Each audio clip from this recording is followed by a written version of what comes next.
Today is Trans Day of Remembrance, and I want to begin with a moment of silence to honor the trans and gender non-conforming people who were murdered this year, as well as our LGBTQ siblings that we lost last night at the shooting in Colorado Springs.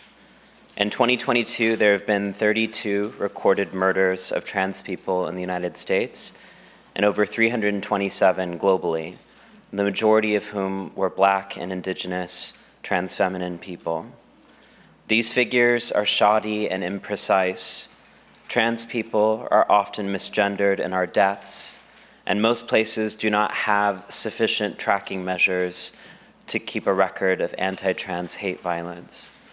So I want to take a moment of silence to honor all the names we'll never know, the transcestors we will never meet, the invisibilized deaths, a community of unmarked graves. Let our silence be a sanctuary for our sorrow. Let our sorrow be a signal of our eternal love. Let our love render violence obsolete.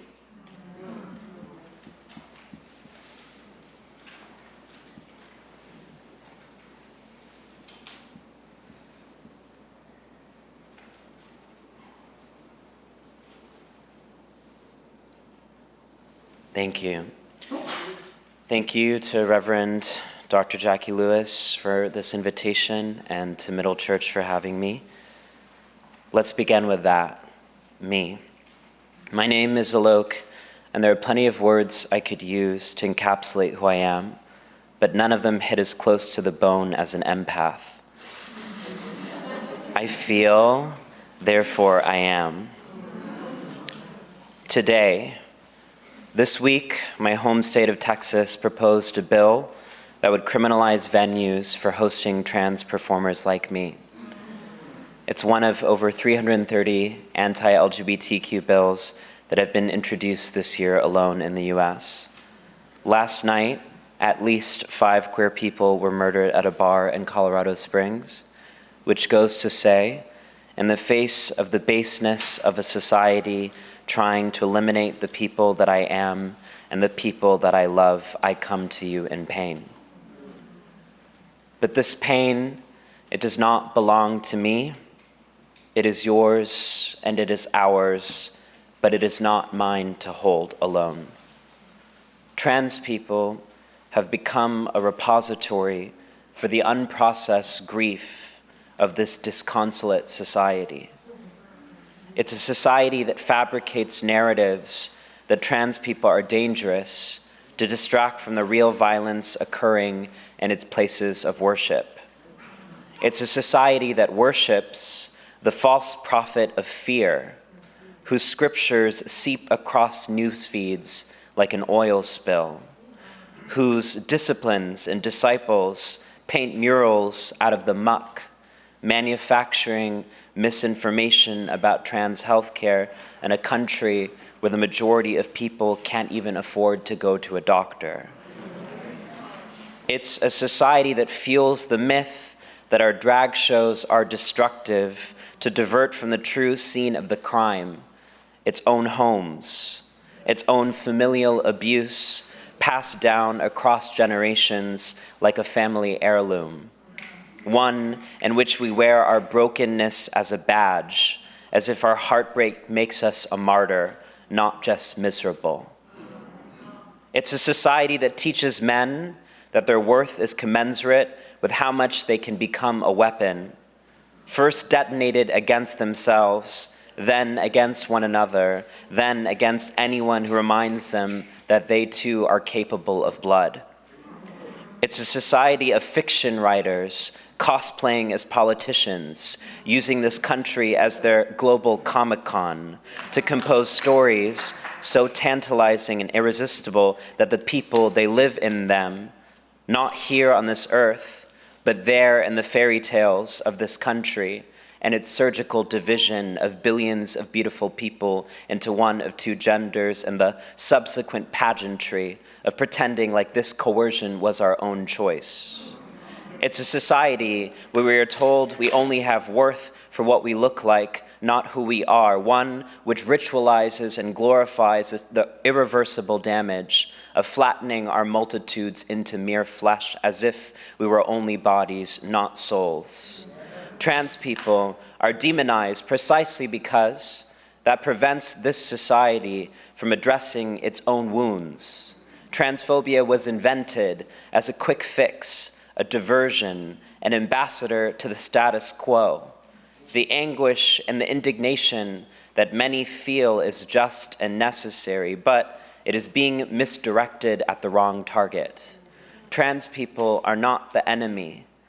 Redirect your rage from being called cis to the system, my friends.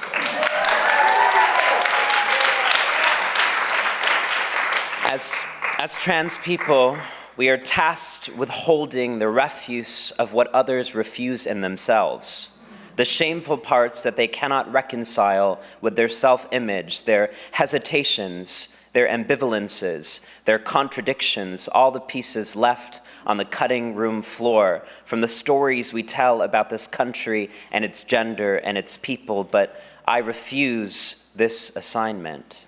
I reject the fundamental presupposition that this issue belongs to me, like the solution to the violence is having us change the way that we look, not the people harming us, changing the way that they act. Like, this is not about me, this is about us. Let the historians tell the story of a country who, instead of circumventing the apocalyptic threat of climate change, let the money go to campaigns to keep people from using the bathroom.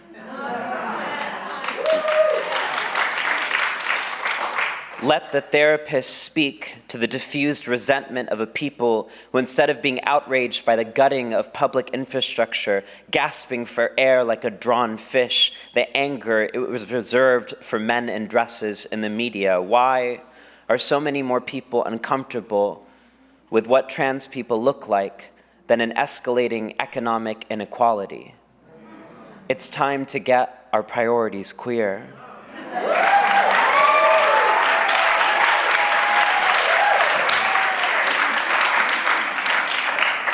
Queerness is a ministry. It's a way of recognizing the sacredness shrouded in shame. It's a love ethic, relentless in its crusade to enfold all of us, no matter how different in its hearth. Queerness reorients away from the death drive and guides us back home towards life, towards each other, here and now. What I'm saying is, transphobia is hurting you too. I could come up here and detail all the ways that my life has been compromised by my gender, but this is not about me. Like I said, this is about us. Become fluent in it.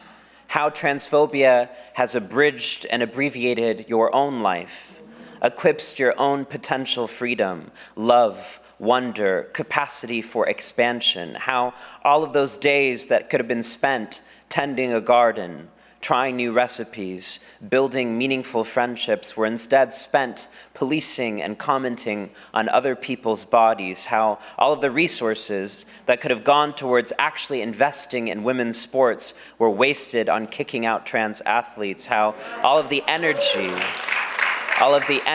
it took to frame trans people you've never met as a threat could have gone into creating supportive pathways for survivors of intimate and domestic violence, meaningful and comprehensive mental health infrastructure for all people. What I'm saying is, transphobia depletes the world, starves it of possibility, of beauty and dignity. All the lives of the people who could have potentially been your best friends. Transphobia, it keeps us grasping for air instead of holding on to one another. Targeting us will never bring you the resolution you seek and the compensation you deserve. All it does is give you status, not real safety or stability. Transphobia creates a lonely world where we are alienated from our bodies, our desires, our own spirits, separated from each other by the borders we draw around genders, where we look at one another but can't actually see each other, where we just experience people for what they should be, not who they actually are, where we spend so much time trying to assess how other people align with a preconceived category rather than noticing the actual choreography of their soul, the rhythm of their heartbeat, the signature of their palm lines, their soul's fingerprint on this earth. There came a point in my work when I began to realize that the language of politics and gender was insufficient. I needed a deeper kind of love. The ongoing epidemic of gender violence is not just a political crisis, it's a spiritual crisis. It stems from our collective refusal and inability to believe that we are all worth more than this. There is no dignity in a world where people are marked for premature death. There is no dignity in a world where people are murdered for being, which is another way of saying being themselves. Why have we settled for mere mirage, for the circus disappearing act of categories whose casualty is our individuality? How have we become resigned to calling this daily regimen of gender norms living? This is not living. It is possible to exist and still not be alive. What I'm saying is that perhaps so many seek to target and kill us because then they don't have to confront the fact that they are already dead.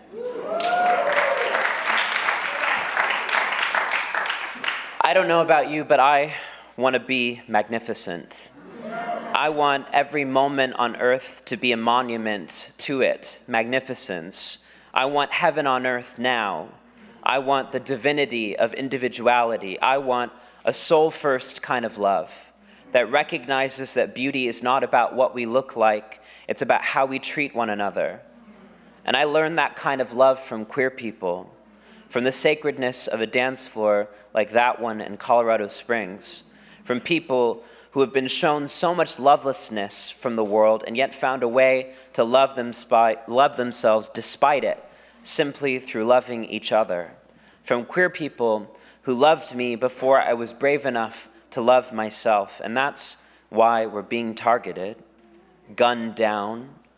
It's not because we lack, it's because we love. With such a fierce incandescence that it becomes a ring light to their soul. And so many cannot bear to confront what is illuminated within them in the halo of our light.